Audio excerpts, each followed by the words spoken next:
Madame la Présidente, Monsieur le Ministre, chers collègues. En 2022, plus de 230 000 personnes ont été blessées dans un accident de la route, dont près de 16 000 grièvement et 3 267 personnes sont mortes de la route. Ces drames brisent des vies. Ils anéantissent des familles de tristesse et de douleur. Ils sont une blessure pour notre pays qui voit mourir ses enfants. Et le plus dur, le plus insupportable, le plus incompréhensible pour nous tous qui cherchons dans les ténèbres le sens de la vie et de la mort, c'est que nombre de ces drames pourraient être évités.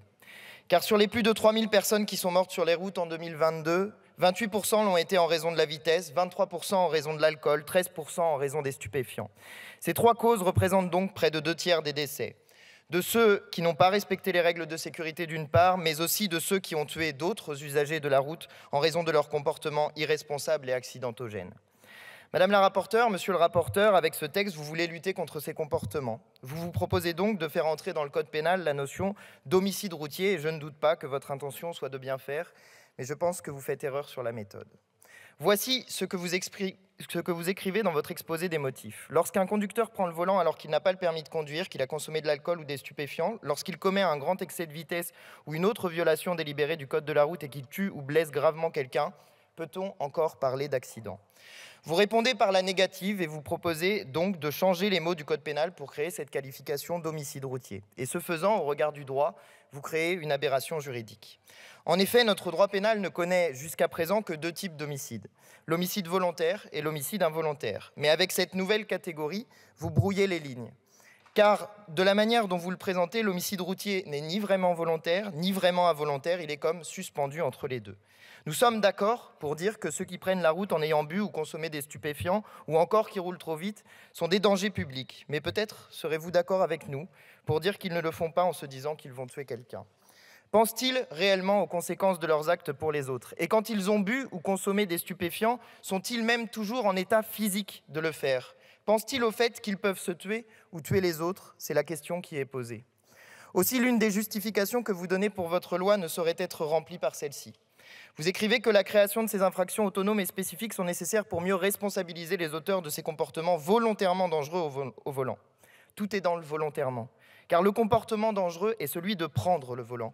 Mais que les conséquences dramatiques et même mortelles qui peuvent en découler sont, elles, involontaires. Et les sanctions qui punissent durement ces comportements morbides existent déjà dans notre code pénal. Aussi, pour être efficace sur ce sujet, faut-il agir sur l'acte volontaire et non pas seulement qualifier le résultat involontaire. Ce sont les campagnes de prévention et les politiques de sécurité routière qui peuvent avoir le meilleur effet, non les mots. Il reste donc votre second argument, le plus central à nos yeux, répondre à l'attente des familles qui ont perdu un proche. Vous écrivez que la qualification d'homicide involontaire est très mal vécue par les victimes et les familles de victimes, et l'émotion que nous ressentons tous face à ces drames est la même. Chacun comprend cet aspect de votre proposition de loi. Il y a là une dimension symbolique forte, et la politique est souvent une affaire de symboles. Mais voici ce qui nous retient comme législateurs dans la tentation de vous suivre.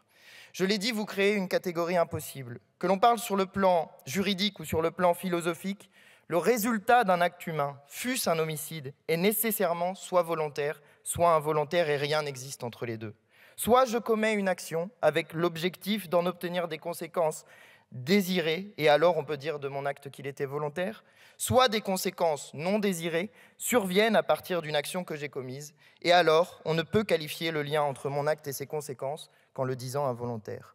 Entre les deux, il n'y a rien que notre droit puisse qualifier. Collègues, nous aussi, nous voulons bien faire sur le sujet et lutter efficacement contre les morts de la route. Nous aussi, nous partageons la douleur des familles de victimes qui peut pousser à vouloir changer les mots pour faciliter le deuil, car c'est aussi de cela dont il s'agit. Et dans le même temps, nous ne pouvons nous résoudre, sur le plan philosophique et juridique, à créer une catégorie qui manque de sens, pas plus que nous n'admettons que le durcissement de la réponse pénale soit une réponse efficace aux problèmes posés. Nous pensons que les mots ne ramènent pas les morts, et que l'objectif de la représentation nationale doit être de faire tout ce qui est en son pouvoir pour les éviter. Cela passe pour nous par des réponses en matière de prévention et de sécurité routière.